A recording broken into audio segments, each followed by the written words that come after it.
Dumalang, it's me, Noni Kumalo, and this is Radio 2. Today, we're doing lesson 71 and 72 together. We're combining them for this lesson, and we're going to be reading from your next level radio textbook.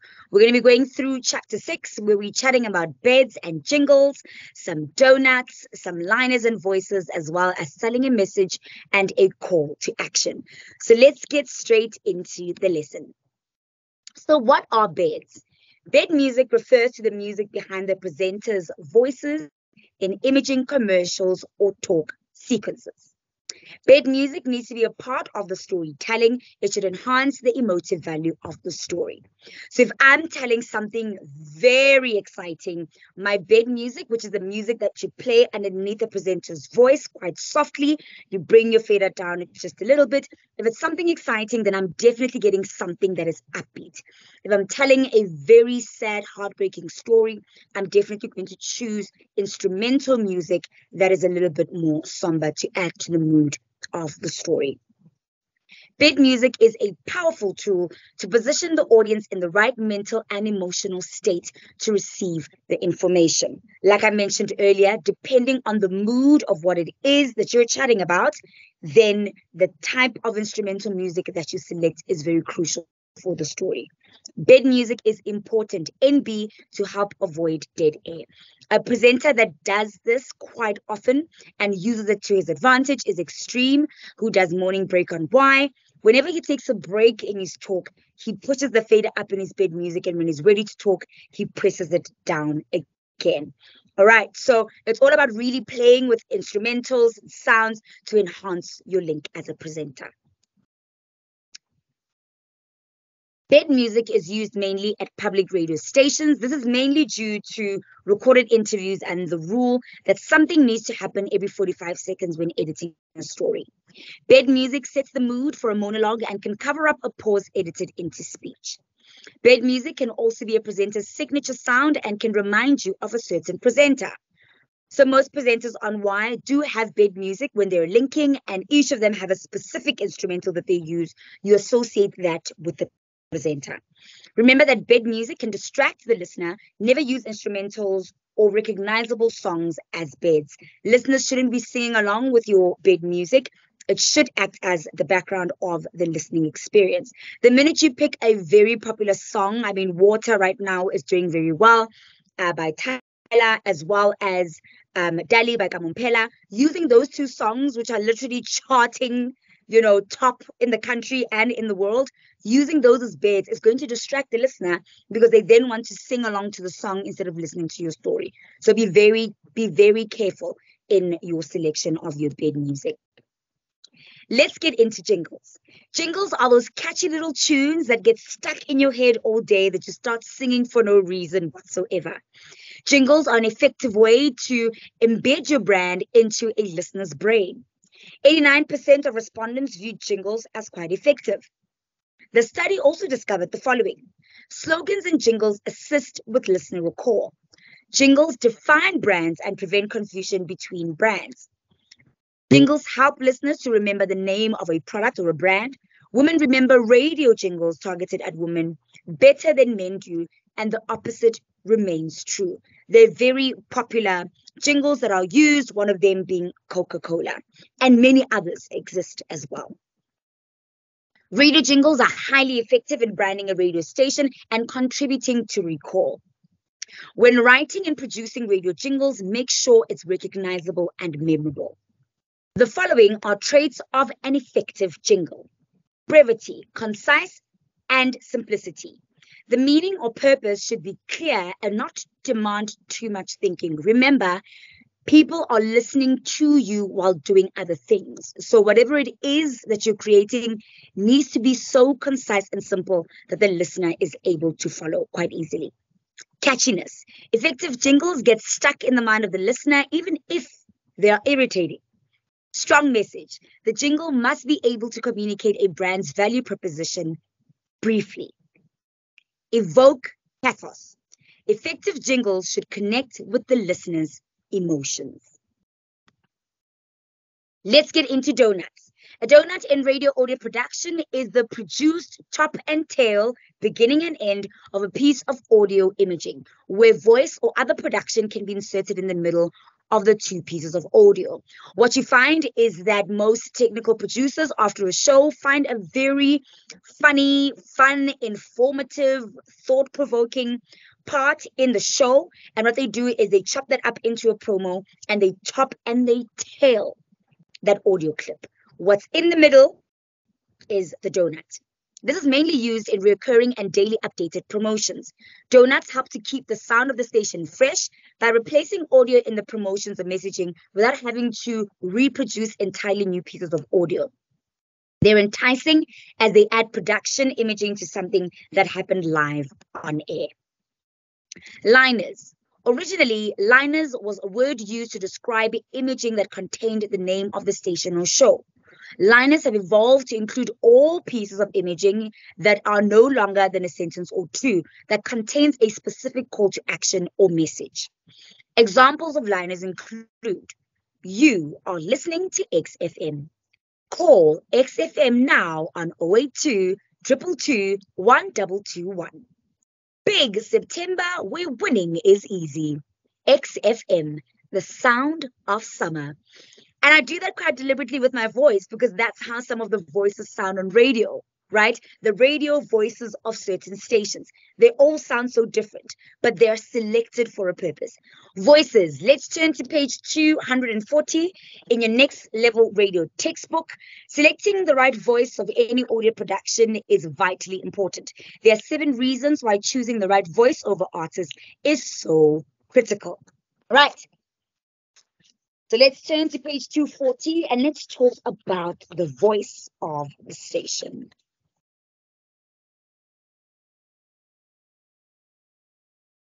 Tone. A professional voiceover artist will be able to set the tone of the radio station or the promotion and become the voice or face of the brand. If the voiceover is boring, then the audience will simply switch off. Drawing your audience in. The right voiceover artist will be able to make the audience feel as if they can identify with your brand, showing that you can be trusted. The correct voice will inspire trust in the brand. One way of doing this is to use a voice that sounds like local listeners and has the same accent and inflections. Doing the opposite may drive your audience away. A very crucial point here, because the voice of YFM and the voice of Metro are 2 very different people. Metro FM is a very deep, very slow, very masculine voice, as compared to YFM, which is also a very sultry and sensual feminine voice. And it's all about the station finding the correct voice and showing that it can be trusted because they sound just like their listeners. Call on your audience to take action. Calling on listeners to act by purchasing goods or services, for example, requires authority and encouragement in a voice. The call to action must be announced clearly and guide the listener towards the action that is required. Introducing character and dimension. Using a professional voiceover artist means that your audio is in safe hands. They can add character, enlightenment, complexity, and personality, which will all give the audio depth. This is also great for building a brand. Feeling the audio. Audio success relies on the way it makes listeners feel. It involves presenting the brand while making the audience feel good about themselves and the world around them. A great artist can accomplish this by using just their voice. Making memorable audio. Over time, a voiceover artist can become synonymous with a station. Therefore, a good voiceover artist is an investment, and you must protect that investment when that voice has become the key on-air recognition factor for your listener base. Choosing the best voiceover artist. Now that we know why it is important to choose the best voiceover artist for a radio station, a promotion, or a brand advert, let's discuss how to go about choosing a voiceover artist. Well-known South African musicians and music producers, as well as former music radio show host John Savage, offers the following guidelines for choosing the perfect voiceover artist. So how do you go about it? Let's read through. Identify the emotions that describe your brand or show. A hip-hop radio station needs to be cool and credible and resonate with its audience. Promotions for financial services need to reflect credibility and security. Household cleaning products must create associations with friendly feeling, efficiency, and overall positivity. Find recommendations. It is advisable to use a voiceover agency that will have a database of professional and reliable artists to suit your needs. Male or female voiceover artists. Radio stations often have both male and female voiceover artists that they use intermittently for different types of work. Studies have shown that the effectiveness between male and female voices differ only slightly. However, marketing experts suggest that it is best to use the gender whom the message is intended for. Men for male-orientated products and women for female-orientated products. Look at samples of previous work. A good voiceover artist should be able to provide you with a range of samples for their previous work. Take a look at the type of work they have done and check whether their previous work matches the buying or listening demographic for your brand. Additionally, ensure that they are versatile in their range. They can do standard advertising as well as high energy, hard selling types of jobs. Match the voice to the listenership. There is no single right voice that is going to work with all types of audiences. For example, children need an expressive and energetic tone, whereas an older audience would associate positivity with a mature, calm, and measured voice. Hold a casting call or get a demo. Let the artist read the script out loud or ask them to make a demo for you. There'll probably be several voices to choose from. Get other people to listen to it with you and make the final decision as a group. Test with your target demographic. Set up focus groups consisting of the target demographic, e.g., according to your age. Play them the voiceover demos and get their feedback on what they like most. They can rate the voices as well.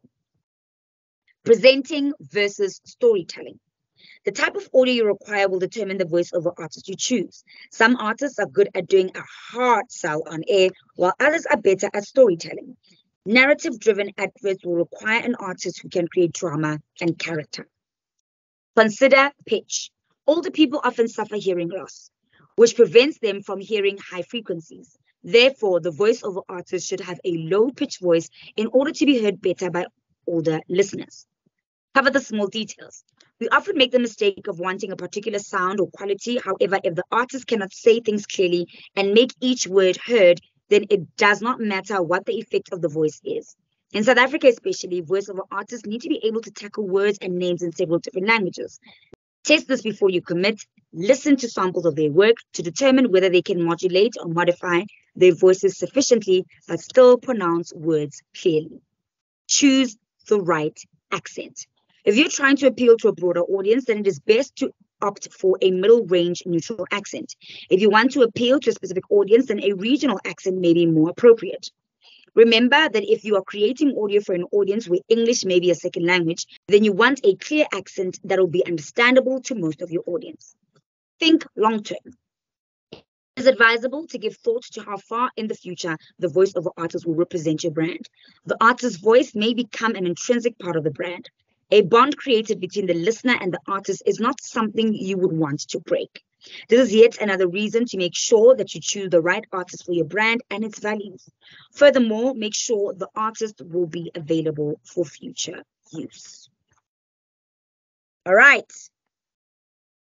Selling a message and call to action. Before writing any jingles, liners, donuts, or any other radio station imaging, ask yourself the following questions to ensure that engagement with listeners is maximized. Who is the target audience? Why should they care about the product or service? Why will the product or service benefit the listener? What makes this product or service particularly exciting? Why would you want the listener to heed the call to action and act immediately? Is there, for example, a time-limited promotion? Is there a reason for the audience to want to act immediately? Are there questions about the product or service that you can anticipate? If you think there might be any objections from the listeners to the product or service, how can you adjust the copy to handle them? These might sound like questions you would only ask when writing a copy for an advertisement, but in reality, every piece of imaging or messaging that is on radio tells a story and asks something from the listener, which is the call to action. Filtering the copy using these questions allows you to examine the effectiveness of the messaging, and helps to sell whatever it is that the imaging is trying to sell. Types of radio images. Radio images is a term used to describe the sound effect and music. It's a radio station's signature and contains the name of the station or show. Jingles. Short music items that include song slogans, catchphrases, and your station's name. A donut. A typical jingle usually has the singing at the beginning and the end of the commercial, and with an announcer speaking in the middle. That part in the middle is referred to as the donut. This is where the announcer delivers a message. Liners, also known as sweepers, stingers, promos, station ID. These are spoken announcements, normally less than 20 seconds long, that are played in between songs as an overlay. The radio station's name is usually included. Beds. A musical bed, simply put, is a song without lyrics or musical composition behind a voiceover. It's found wherever someone may have a need for background music. Pathos. A quality that stirs emotion. Emotional appeal instead of logic. Types of radio imaging. Essentials for selling the message. Let's turn to page 244. This can be used for advertising copy, audio imaging, and audio branding.